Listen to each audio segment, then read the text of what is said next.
This is the Economic Club of Florida, a distinguished platform for discussion of the major national issues of the day.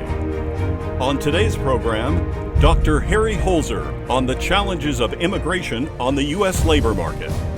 The U.S. labor market has changed a lot in the last 40 plus years. A lot of American workers have been hurt by trends in the economy. They tend to blame trade and immigration more than they should.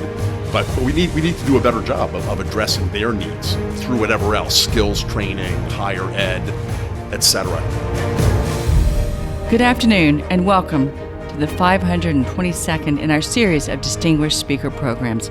I'm Cindy O'Connell and I have the privilege of serving as your club president. Today we are so pleased to have Dr. Harry Holzer with us all the way from Washington, D.C. Dr. Holzer, welcome to Tallahassee, and tell us a little bit about what you're going to share with our club today. Well, thank you, Cindy. It's very nice. I'm very happy to be here. I have been asked to give a talk about immigration and the U.S. labor market and what impacts do immigrants have on that market and in the broader economic context. So that's what I plan to focus on. And how will you draw that into Florida's economy? And we're growing at a very rapid pace. We're doing great in Florida. A lot of individuals are moving from other parts in the Northeast to Florida because of our favorable tax situation. Tell me what you think about Florida and how we're moving forward and any nuances that you can share. Well, my knowledge of Florida is limited, but I have a little bit of knowledge of your demographics and of your industries. And of course, I know that for decades now, Florida has been a popular immigration destination. And you have successfully absorbed many different immigrant groups, especially from different parts of Latin America, but not exclusively from Latin America. So I think Florida is a place, it's an interesting laboratory, I think, for studying immigration issues and talking about whatever positive effects, whatever negative effects they might have, who else is affected by that immigration. So it's a good place, I think, to have this conversation. Absolutely.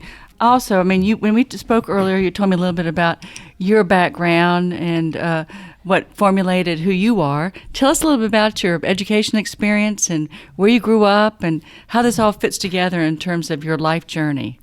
Well, I grew up in southern New Jersey, not far from Atlantic City. My parents were immigrants themselves. They were Holocaust survivors from Poland. My dad bought a chicken farm, a poultry farm, the old-fashioned kind with the long chicken coop in the backyard, because that was something that immigrants did back then. My mom was a seamstress, so that was the background. That scale of farming quickly became obsolete, so they moved eventually into another business. My mom opened a fabric shop. But I enjoyed growing up in that area. I went to Harvard for both my college and graduate school. Became very interested in economics even before I got there, because it was clear to me that economics has a big impact on people's lives, and especially the lives of people not doing so well, and an interest in figuring out how to improve the life prospects for a lot of folks. And so after graduate school, I lived in Michigan for 15 years, taught at Michigan State University as a labor economist. And then towards the end of the 90s, I got recruited by the Clinton administration to come and be the chief economist for the U.S. Department of Labor. I did that for a short time towards the end of the Clinton years. And then when I was there, Georgetown University recruited me, the public policy school at Georgetown, the McCourt School. So I accepted that offer. I went there and have been there for almost 20 years now. Wonderful. In all of your different experiences in your professional life, what have you enjoyed the most? I enjoy doing research and writing and giving talks like the one I hope to do today on labor market issues and on labor market policy. I care a lot about labor market policy and how it affects the outcomes of people in America. There's a lot of workers in America today not doing so well. I like doing research on that and trying to come up with policy solutions. And I think it's very important that policy have a strong research base and a strong evidence base with not just any use of statistical evidence, but rigorous use of statistical evidence. So that's always my challenge, to try to do some research in this space, but then also use that research to write about the policy struggles and the policy issues and what we might try to do to address them. That's fantastic. Our state, like many other states, still wrestles with the issue of poverty. Poverty is still all around us. Any thoughts on poverty in the labor market and those workers that are disenfranchised? Those are big issues, of course, and we wish we had made more progress on poverty. I think the U.S. labor market has changed a lot in the last 40 plus years. The ability of someone to enter the labor market simply with a strong back and a good set of hands, or to sit in an office and be a clerical worker. A lot of those good paying jobs for people without college have disappeared. Or if they remain, they pay much less than they used to. So that's, I think, the biggest challenge. And I think that means that it's harder for poor people to work their way out of poverty unless you have multiple workers in the household, which some houses have and some don't, or unless you get some kind of post-secondary education. And then there's a whole conversation about people who go but don't finish. What do they study? Is what they study relevant? So, but that's how I think of those issues. How can we improve people's skills, their earnings capacity? And if that capacity stays low, how can we supplement their incomes? What incentives, maintaining incentives for people to still work, use the safety net that way, and then trying to help subsequent generations maybe do a little better. Absolutely.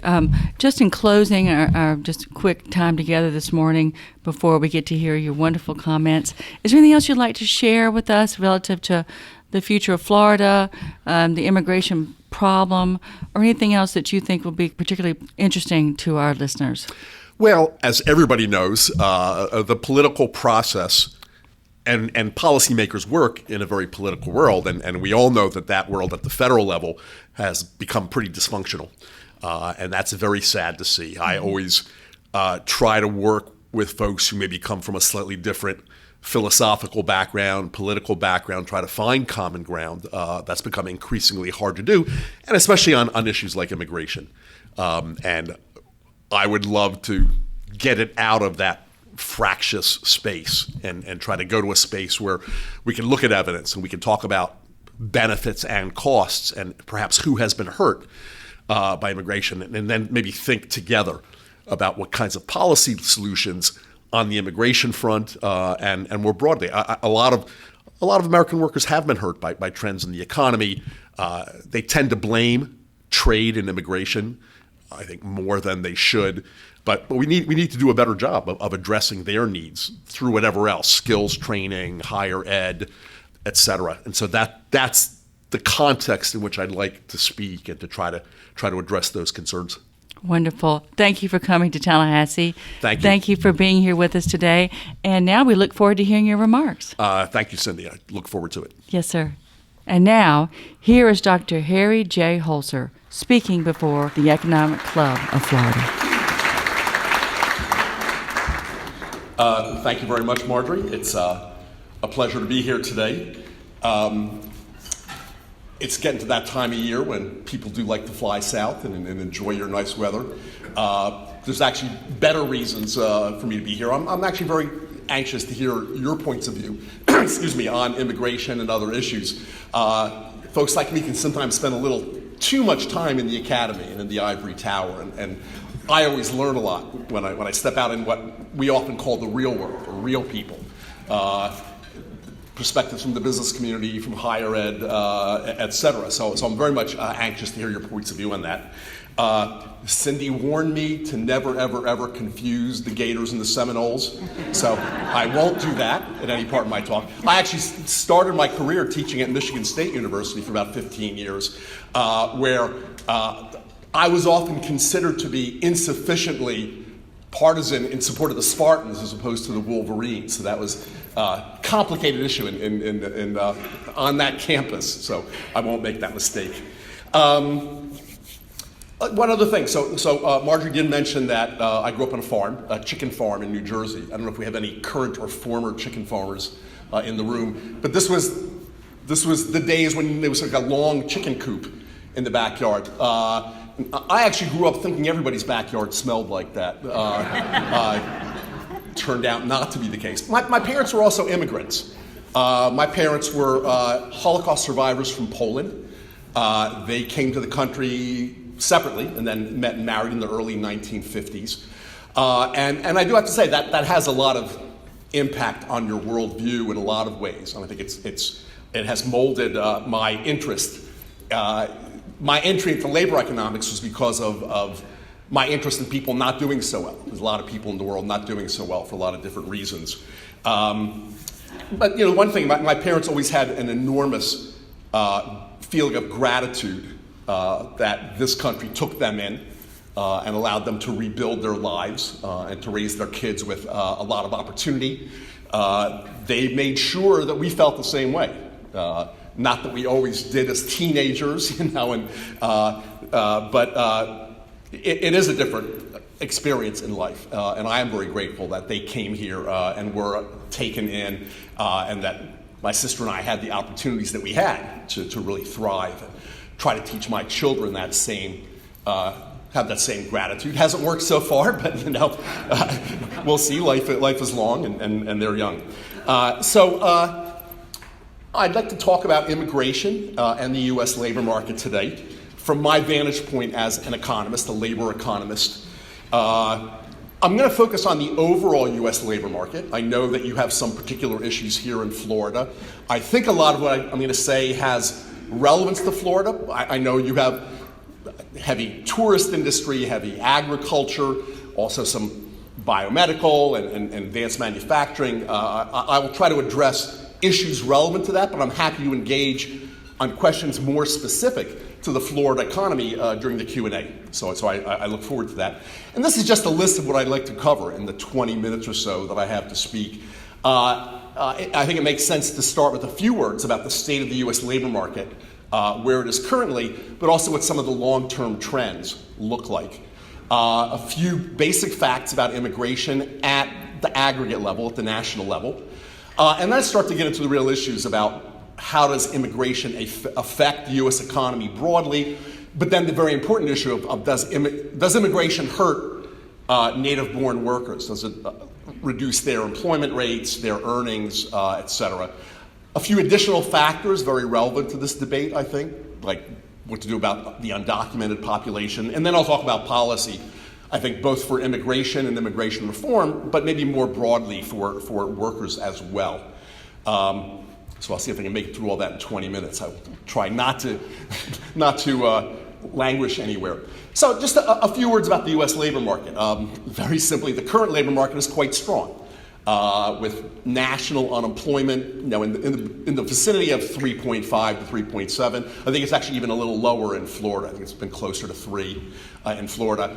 Rising labor force activity. A lot of people who had dropped out of the labor market during the Great Recession, maybe before, are actually trickling back in. And that has been what has enabled this recovery to go on for so long. The fact that we keep having job growth every month at the national level of about 160, 170,000 per month, that would not be possible unless you were drawing people in who had left the labor force. So that has continued to happen. And wages are rising somewhat faster than inflation. Last year they've averaged about 3% wage growth. Inflation is somewhere between 1.5%, 1.75%. So there's at least a little bit of wage growth going on ahead of inflation to help workers.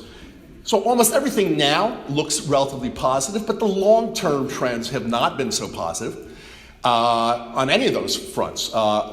Wages in America for several decades now have been quite stagnant when you adjust for inflation. And economists argue with each other a lot about how even to measure wages. For instance, exactly which index do you use to control for inflation? It turns out that has a big effect on how much wage growth we've had. How do you think about health benefits? Should they count as your measure or not? So in the way that I measure wages, and I'm talking about cash wages, not benefits, median wages have risen by about 15% after inflation in the last 40 years. 15% over 40 years is not a huge amount of wage growth. So I think it's fair to say that wages have been fairly stagnant. But of course, some groups have done much better than others. On average, women have done considerably better than men in terms of increases. Of course, the college-educated have done much better than those without any kind of college degree. So different groups have had different experiences. But inequality has grown enormously in our labor market. And in fact, the biggest gaps, and I leave out the top 1%. When I look at these numbers, because the top 1% is people often say is hard to think about. In the bottom 99%, that's mostly a story about higher education and the growing gaps between people who have higher education degrees and those who don't. And that gap roughly doubled between around 1980 and 2000, and it has stayed at that level ever since. So inequality has become a big issue. And when you have high inequality with stagnant wages, that means a lot of folks are not doing well and not progressing at all in the market. And because of that, labor force participation has been weakening, especially among less educated men. That's the group who has seen the worst wage outcomes as good paying jobs for blue collar workers have disappeared for those without any post-secondary skills. Now, if you have the right skill, of course, the right credential, some technical knowledge, those folks can still do very well in the labor market. Many lack that. So those are some of the challenges. And of course, going forward, we know we're going to have major change in the country's demographics on what we call the supply side of the labor market, the worker side. A lot of automation on the demand side, the employer side. How do all of those change the conversation? So that's the sort of labor market context that I think we ought to think about as we discuss immigration. So just some basic facts about immigration at the national level.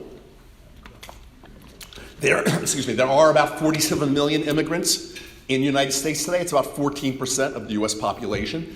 That is a relatively high level by historical standards. About a quarter of them are undocumented, close to 11 million. Undocumented, that number used to be a little higher, used to be over 12, but about a quarter are undocumented. About 7 million of those folks are working in the labor market as undocumented workers. We have very high variation in the skills and education levels of that immigrant population. And for a long time, it was very simple to describe immigrants as being bimodal in terms of education, meaning a lot of people at the high end and even more people at the low end, not as much in between. So you had college graduates, people with technical degrees, engineers, often from Asia and parts of Europe. A lot of workers at the low end, often less than a high school diploma, many coming from Latin America. You're starting to have a growth of more of a middle. Think of nurses from the Philippines or from other places. That middle area is growing. Historically, we've had a lot more immigration at the low end than the high end. At the national level, that has started to change. In the last decade, low end and high end, low skill and high skill immigration have been more in balance. On the other hand, the immigration numbers overall have been dropping for about a decade, and certainly in the last few years, given the political environment, they're dropping even more, and we should think about whether that's a good thing for our economy or not. And then lastly, when immigrants come, on average, it takes them about 2 to 3 generations for their kids to catch up with everybody else. Now, obviously, some groups get there faster than others.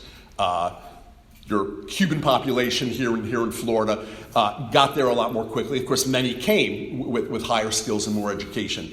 So there's a lot of variation across different country origins of these folks in terms of how long it takes to get there. My ethnic group, the East European Jews, got there relatively quickly, and often within a generation catch up or even do slightly better, but that varies a lot according to the population. So this is just some facts about immigration to keep in the background. Now, how does immigration affect the U.S. economy? A lot of the effects are quite positive. And I've listed what I think are the 3 most important positive effects. First of all, very simply, immigrants lower the prices and raise the quantity of goods and services produced in many industries. They make it easier to produce our goods and services, and often at lower cost. I've listed some of the sectors there where, at least nationally, where you see a lot of immigrants, and especially in health and elder care, as my generation starts to retire. I'm not there yet, hope not to be for a while, but the demands on the health care and elder care system become very important, and that's a very important industry, I think, to which immigrants are contributing among many others. So that overall impact is positive on the level of output in the economy. But the second thing, they are raising our labor force participation rates, the growth in our labor force, and contributing to economic growth. Economic growth in the U.S. has not been very impressive. There was a small bump up last year. That's mostly gone. We've been in and around the range of 2% for many years. Now, economic growth comes down to 2 things. Number one, is your labor force growing? And number two, how productive is that labor force at producing goods and services? And the numbers haven't been great on either side of that.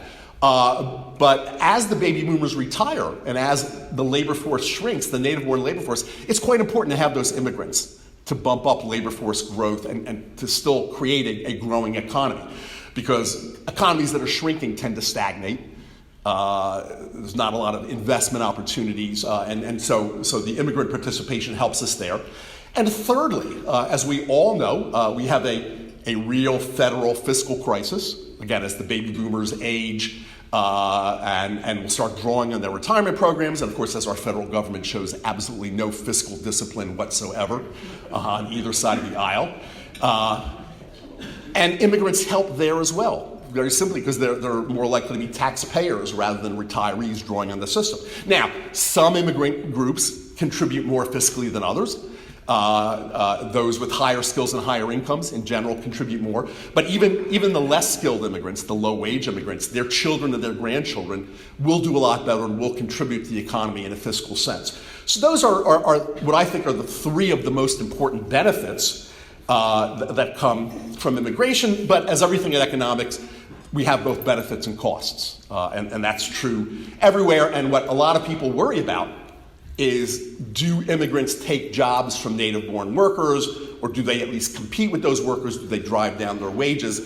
What does that story look like? And indeed, it's sort of two sides of the same coin, because the way in which immigrants reduce the costs of production in a lot of industries are in fact by demanding somewhat lower wages than native-born workers would demand. So that's a two-sided coin, where one side is quite positive for the American economy, but the other side might not be as positive for U.S. workers. And there's a couple of simplistic stories you hear, one from the pro-immigration camp and one from the anti-immigration camp, and you hear a lot of those voices on both sides in Washington, D.C. So the pro-immigration stance will be, well, immigrants only take jobs that native-born workers will not take. I think that's an oversimplification. Now, in a few industries like agriculture, that's probably true.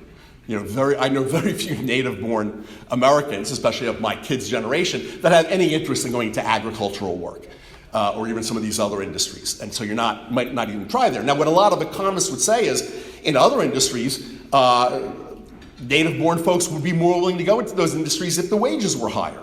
And if the immigrants weren't here, employers would be forced to pay higher wages, and that would draw folks in. Well, maybe yes and maybe no. And the issue, the shapes of those supply and demand curves, by how much would wages have to rise? By how much would your business costs have to rise to draw those native-born workers in? And of course, pretty quickly, it might make a lot more sense to automate those jobs rather than to try to get workers. But I think that's a simplification. And in lots of industries, residential construction, certain parts of manufacturing, those were industries that native-born folks, whites, African Americans, for a long time had a lot of interest in and did relatively well in, and their presence in those industries. I said to somebody this morning, I've never seen a non-Latino residential construction worker where I live in Chevy Chase, Maryland. Not once. Not one at any level below skilled electrician or plumber or something like that. The inroads, the extent to which Latino immigrants have come to dominate that industry is really striking. And I can tell you, I know that there's a lot of native-born folks that would have liked those jobs, especially at slightly higher wages. But then there's another argument from the anti-immigration folks that is just as simplistic. This notion that every job is a job and there's a fixed number, and every time an immigrant takes one, that's one less for the native-born folks. Well, that's absolutely not true, right? Because the labor market's dynamic, and the labor market has all kinds of ways of adjusting. And again, for those of you that once had econ, maybe in college, and I apologize if that's bringing up a bad memory for anybody, but the labor market has ways of adjusting. If there's a shift in the supply of workers, the labor market adjusts to absorb them. Now, wages will have to adjust, but new jobs get created to absorb that population with some wage adjustment going on. So it's simply not true that a job is fixed and there's one-for-one loss. There's labor market adjustments to go on in all these situations, and I think that's the right way to think about it. Now, another thing that's really important is this issue of which workers are complements to American workers and others, which immigrant workers are complements to American workers, and which ones are substitutes, and for which groups of workers. So for those of you that do remember some economics, complements, let's say in terms of goods or services, are two kinds of goods and services that move together. So in fact, if one of them becomes more available, demand might even rise for the other. Think of hot dogs and mustard, right? If all of a sudden there was some major innovation and we had a lot more hot dogs in our economy, the demand for mustard would rise, because those are demand for beer would probably rise a lot, even more importantly. But then you have products that might be substitutes that really are competing, hot dogs and hamburgers, right? So if there was a big increase in the supply of hamburgers in the economy, that would drive down demand for hot dogs. Same thing for workers. Some groups of workers complement each other, whereas some directly compete with each other. So think about it like this in the following sense.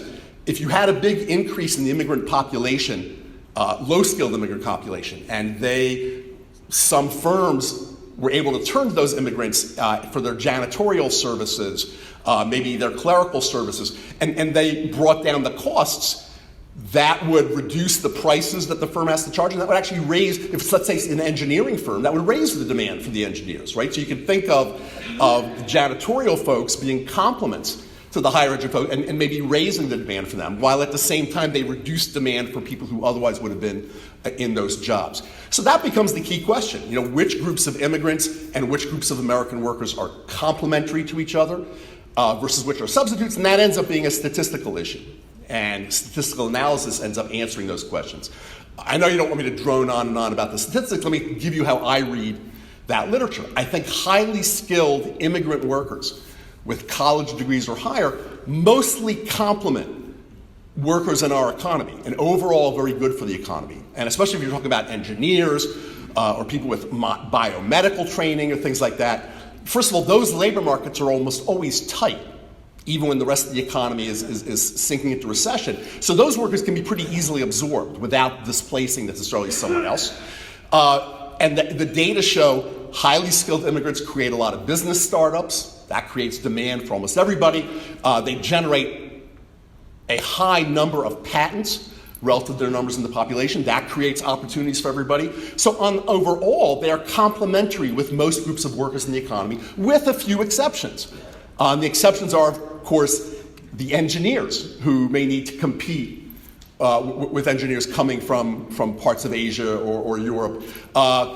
In my field, native-born graduate students have faced a lot more competition because many, many more people getting economics PhDs are international students now, and so that makes them all a little less happy about the competition from immigrants. But overall, highly skilled immigrants, I think, are on net very positive for the U.S. economy. With less skilled workers, less educated workers, I think there's more question, maybe more of a trade-off there. Do they substitute for less educated native-born workers? And again, certainly not in agriculture, possibly a lot more in construction and some of those industries. There's been a big debate among economists, and we call it the Borjas card debate. Two very, very good economists, George Borjas at Harvard, who by the way, was a Cuban immigrant around 1960 and grew up here in Florida, as well as David Card, who used to be at Princeton, now he's at UCal Berkeley. Card, and I'll just take a minute to describe, as you often know, there's this old joke about if you get a couple of economists, you'll hear, well, on the one hand, on the other hand, and Harry Truman once said, I want to see a one-handed economist. I don't want to hear. But the truth is, if you're analyzing the data, you can cut the data in a lot of different ways, and people argue about what's more appropriate and what's less appropriate. The David Card kind of research historically, and this is what most labor economists did, they compared across geographic areas, across states or across metro areas. And did those areas with high immigrant populations, Miami, San Francisco, New York, were wages or employment depressed for the native-born workers that had absorbed a lot of immigrants? The answer was almost always no. You didn't see any negative effect on the wages or employment levels of native-born workers, and that was sort of the traditional view among economists. It doesn't hurt anybody. George Borjas started to think about this a little differently. He said that's kind of a phony test because, number one, immigrants tend to target thriving labor markets where employment rates are already high. And number two, they often drive native-born workers out of the area. When you have really high levels of immigration, and I'm sure you've seen this in Miami and in some of the other cities here, at some point, native-born workers start to move out and to relocate. And it might be in those new destinations that the competition, that the displacement really occurs. So the immigrants are coming to Miami, but that's not the place where the substitution and the competition occurs. That might occur in Charlotte, North Carolina, or Richmond, Virginia, wherever these folks are migrating to. And so Borjas did a kind of a more aggregate type analysis, and he found more negative effects of immigration on and especially less educated immigrants on the native-born workers. Now, my view is that as often I come out somewhere in between those two guys. On the one hand, I think CARD is understating the competition between native-born and immigrants for some of the reasons that Borjas mentioned. I think Borjas overstates it, because my guess is some of the negative things he attributes to immigration are really the forces of technology and trade and these other factors that are correlated with immigration, but are really hurting these less educated men. So my view is, does less skilled immigration have a negative effect on native-born workers' wages? I'd say yes, but it's a relatively small effect. And by the way, we can talk about this afterwards. I still think that less educated workers also bring a lot of benefits to the economy. And especially in some of those industries like healthcare and elder care and childcare and agriculture, they make really important contributions. I'm just saying I think it's a little more of a trade-off for less educated workers, given the competition they provide to some of our native-born folks. And I see a lot less of that trade-off with higher skilled workers. I think for them, the benefits are overwhelmingly positive. So, So that leads me to an important question. I stated at the outset, our less educated workers in America, especially our less educated men, have not done well in the last 30, 40 years. Their wages have stagnated or even declined. What else is going on if it's not immigration? Now, a lot of voters in America tend to blame trade and immigration for workers' woes. And I think there's at least a little bit of truth to that, but I think the list of challenges that our non-college educated workers have faced is much longer. And reading the literature and the statistical evidence, I list these 6 other factors. I tried to list them more or less in order of the magnitude of the negative effect on workers, just starting with automation. The digital economy, and we call it SBTC, skill-biased technical change. Very simply, automation. You can ask the same question. Automation is a complement for some kinds of workers, but a substitute for others. The people who have really been displaced in large numbers are production workers and clerical workers in lots of jobs that used to pay really well for someone with only a high school degree or even without a high school degree. That same automation has raised the demand for college-educated workers, especially engineers and technicians, and many other people who've actually become more productive in their jobs because of automation. So again, it helps some and it hurts others. Imports. Historically, economists have not believed some similar thing. Economists have not believed that imports have really hurt American workers. That really changed in the first decade of this century after China entered the World Trade Organization, and there was a flood of imported manufacturing products from China that really decimated a lot of, especially those Midwestern states, Ohio, Michigan, Pennsylvania, where a lot of workers got displaced, and a lot of those regions took a beating, even though I think imports do a lot of positive things as well. Declining unionism. I'm not making a good or a bad argument for unionism, I'm just saying the fact that they have shrunk so dramatically, at least in the private sector, has been one more factor that has led to wage stagnation and a declining federal minimum wage relative to median wages in the economy. Historically, the federal minimum was always set at about 50% of median wages, and then it would trickle down with inflation. They'd bump it back up. It would trickle down. Right now, the federal minimum at 7.25% is about a third of the median wage in the United States, is between 21 and 20. That's a very low level historically, and I think that contributes something to inequality. And by the way, because of that, a lot of states and cities are moving ahead on their own. I am not a big enthusiast for $15 minimum wages. I think in a lot of ways that's a mistake, but we can come back to that. Deregulation of some key sectors has hurt workers. As most of you know, until about the 1970s, we had several sectors of our economy, airlines, trucking, telecom, and several others that were very heavily regulated, and that eliminated competition. And that was good both for the firms, those industries, and the workers.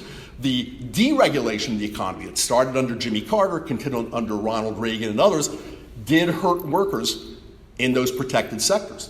But what's happening now at the same time, in some other sectors, industry is consolidating. The concentration of employers in some of these industries is growing, which means more profits for them, but often that gives them market power vis-a-vis their workers. When there's fewer firms demanding your services, there's less competition for your labor services. That has happened as well. And on top of that, a lot of employers demand their workers sign these non-compete agreements, these non-disclosure agreements, which does reduce competition in that labor market, and that's not very positive. So that's the list, and they say, well, where does immigration fall on this list? Immigration is sort of at the low end. I mean, immigration, I think, has hurt less educated workers, probably less than most of those other factors, certainly less than the first four. So if it's a concern, it's not the biggest thing we should worry about. So there's a few other considerations, and I think I should probably wrap up fairly soon. You're doing great. Okay, that'll take my time in that case. So undocumented immigrants, that is still an issue separate from the legal documented population.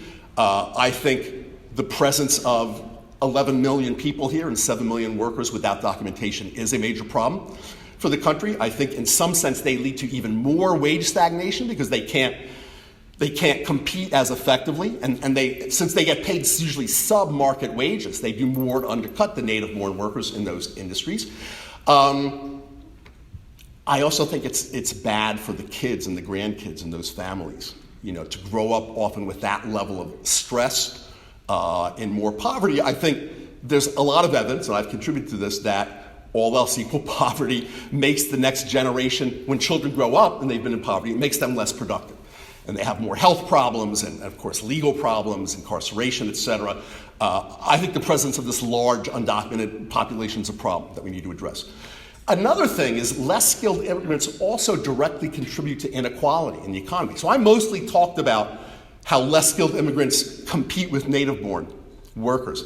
But directly, more bodies at the low end leads to more inequality and more poverty. If you do a simple calculation, the presence of immigrants raises the U.S. poverty rate, which now by the official measure is about 12%. It raises it by 1 or 2 percentage points.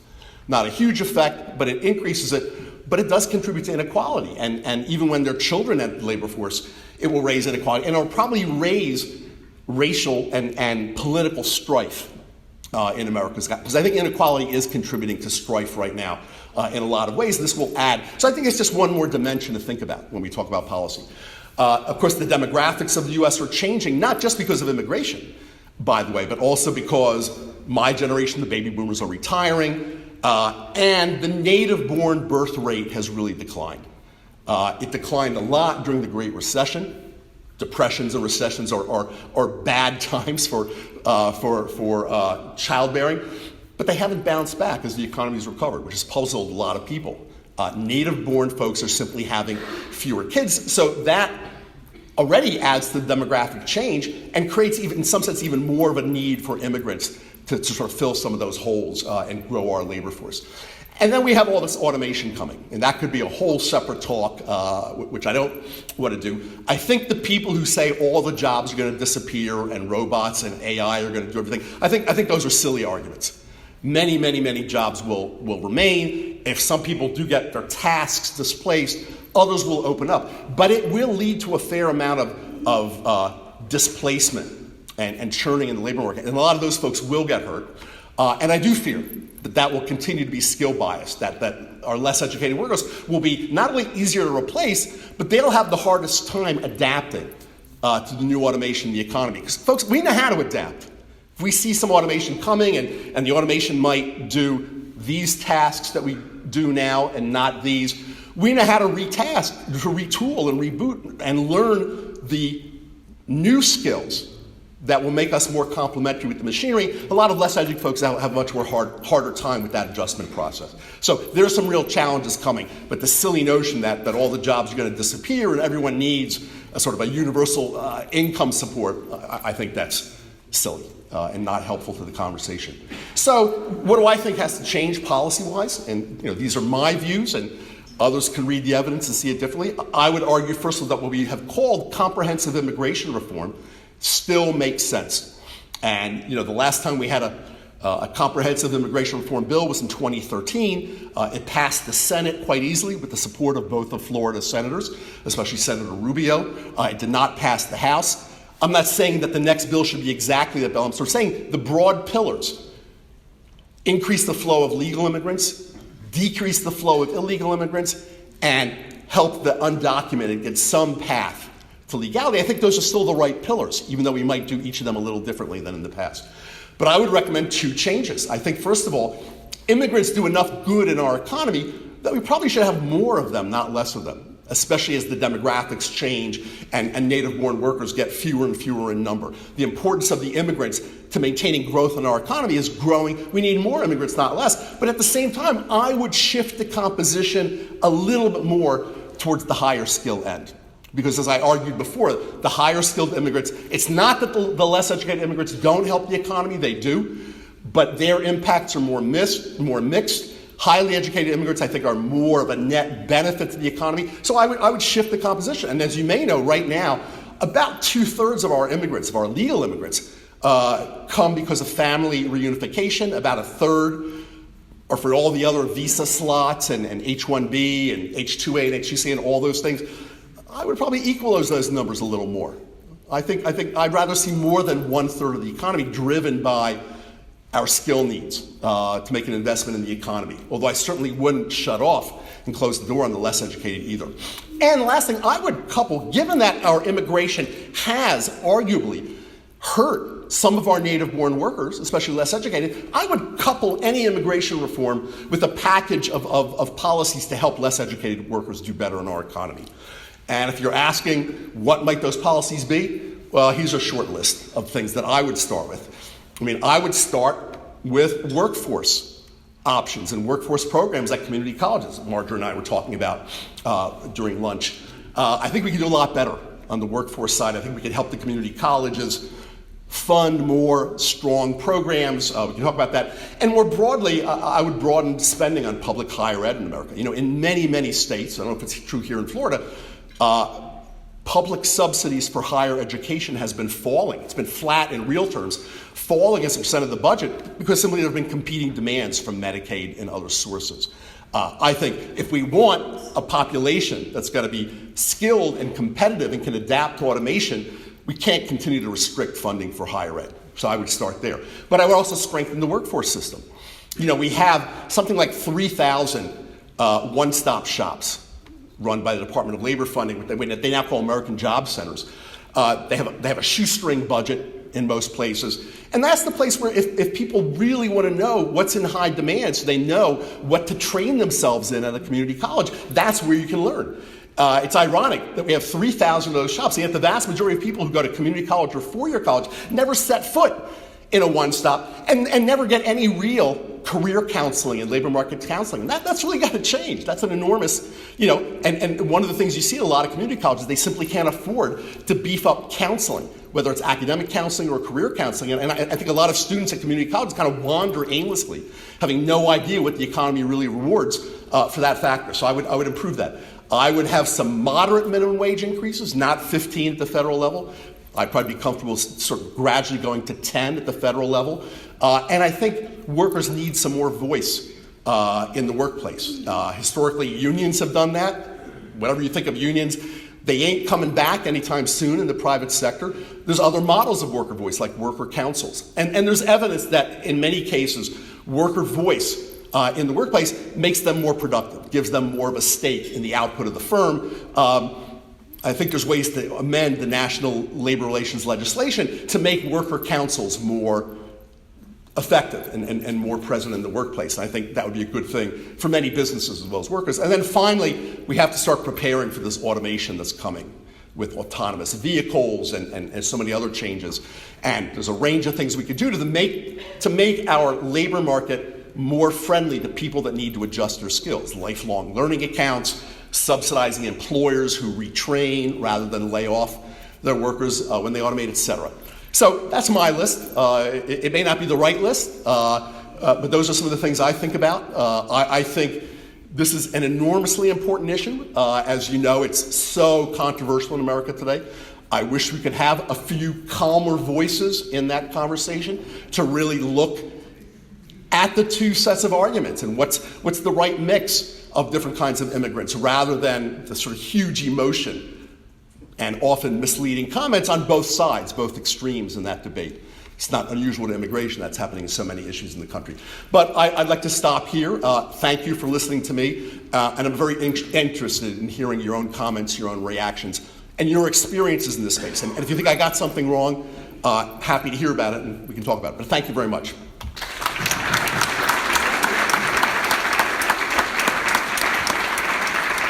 I hope we can entertain some questions from our membership.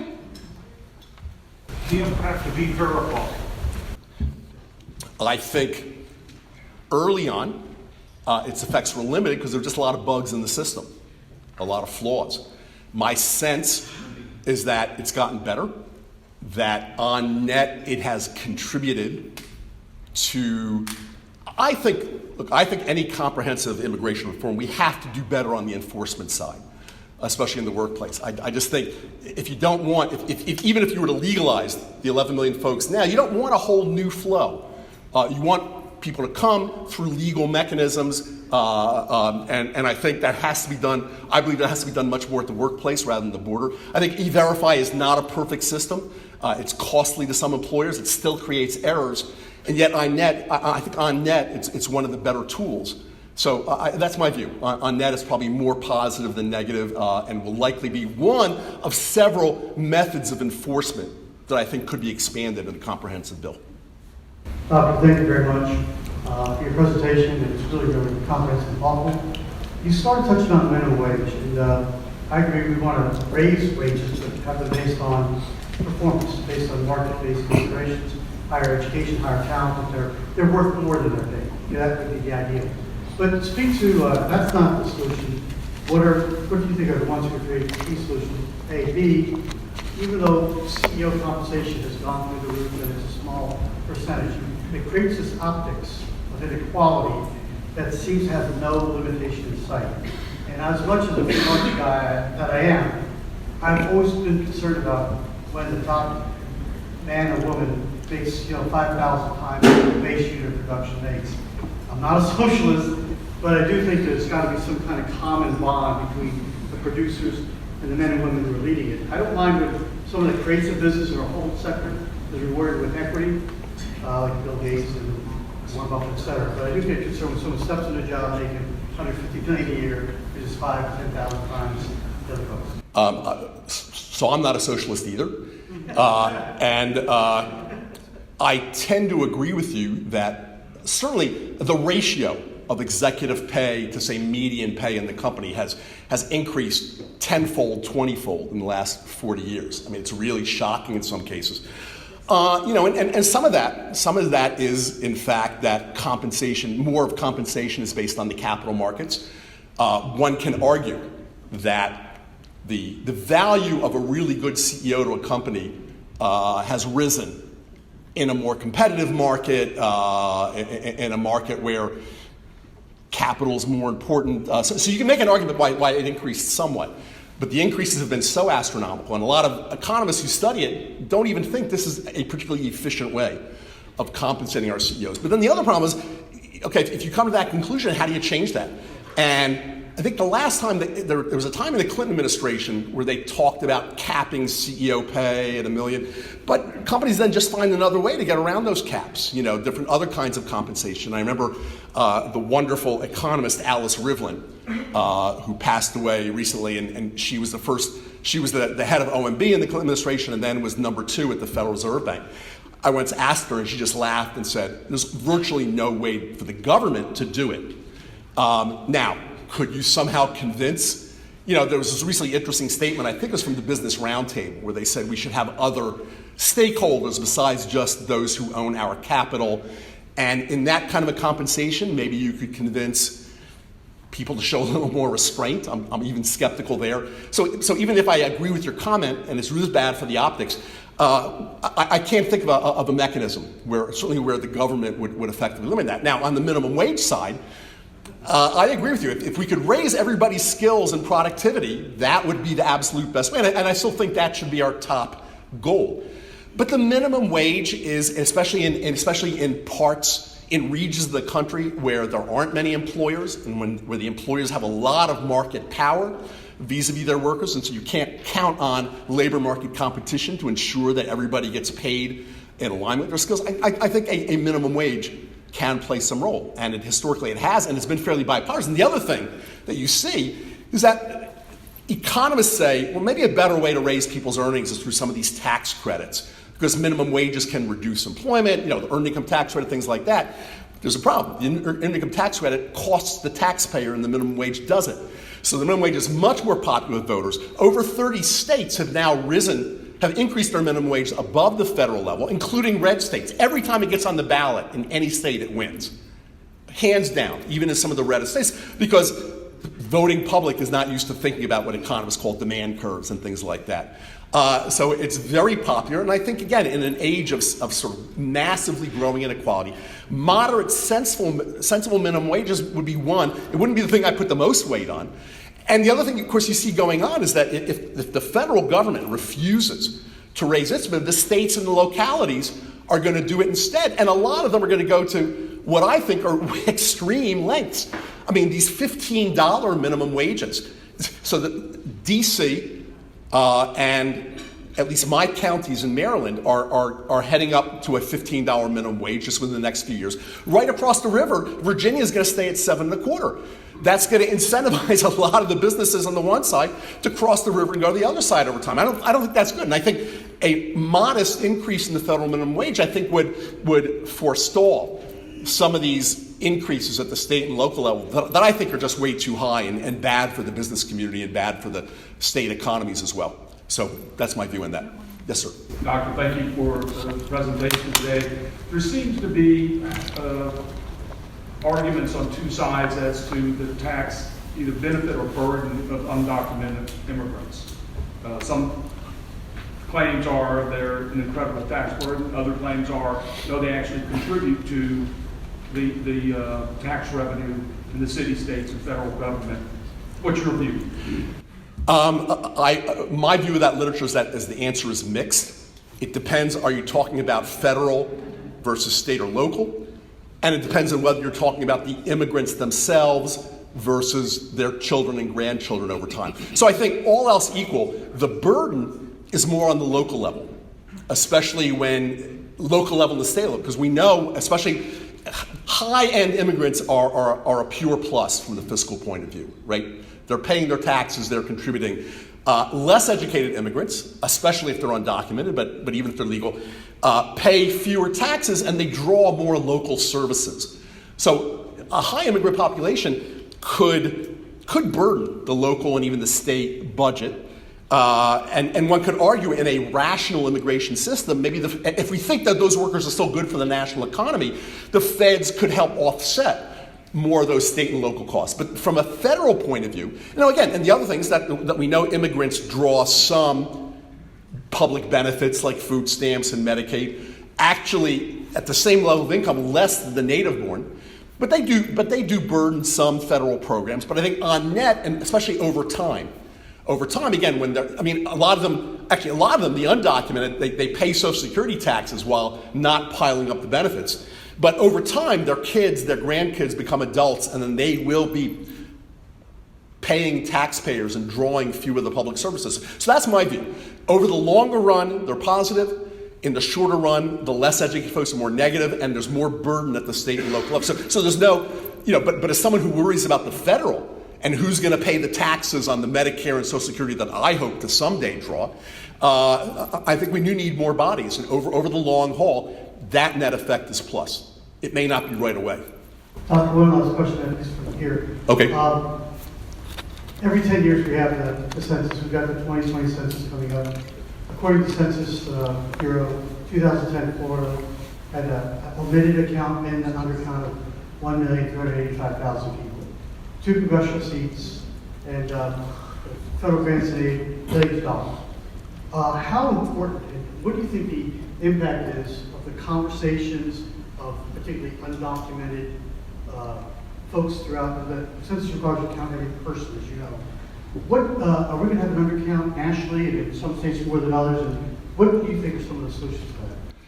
Well, we always have some undercount, and it's not just of undocumented immigrants. Less educated men, especially men with criminal records, tend to be heavily undercounted in the population. So you always have some of that, but you do have a fair amount of it in the immigrant population, in the undocumented population.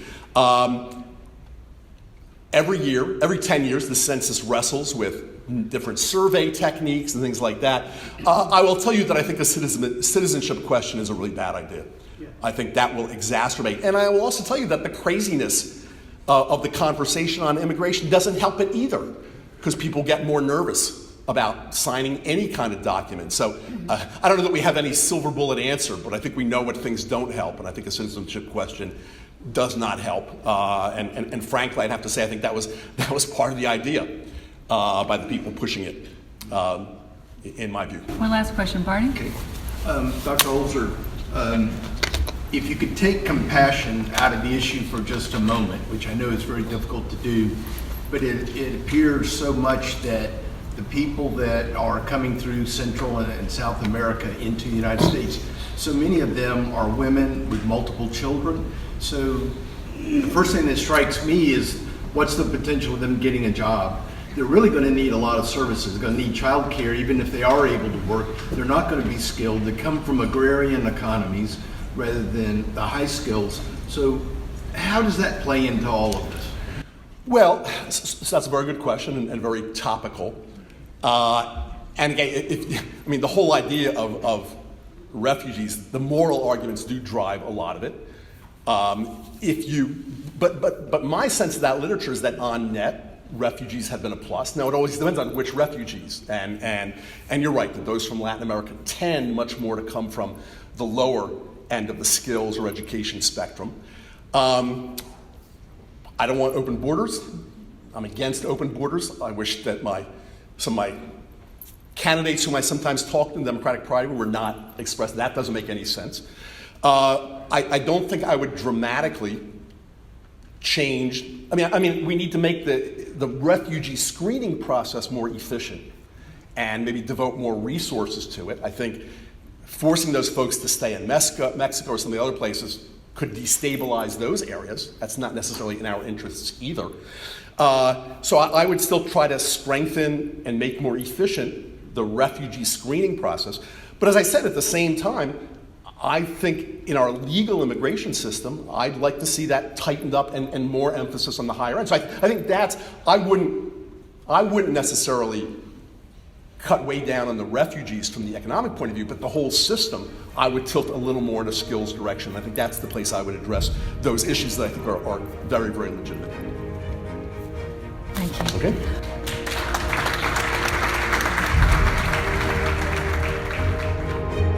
You've been listening to Dr. Harry Holzer, Georgetown University economist and former chief economist at the U.S. Labor Department, speaking before the Economic Club of Florida on November 22, 2019 in Tallahassee, Florida. For more information on Dr. Holzer's writings, visit mccourt.georgetown.edu. The Economic Club of Florida promotes interest and enlightenment on important economic, political, and social issues of the day. To learn more, including how to become a member, visit our website at economic-club.com. This program was recorded at the Florida State University Alumni Center in Tallahassee, Florida.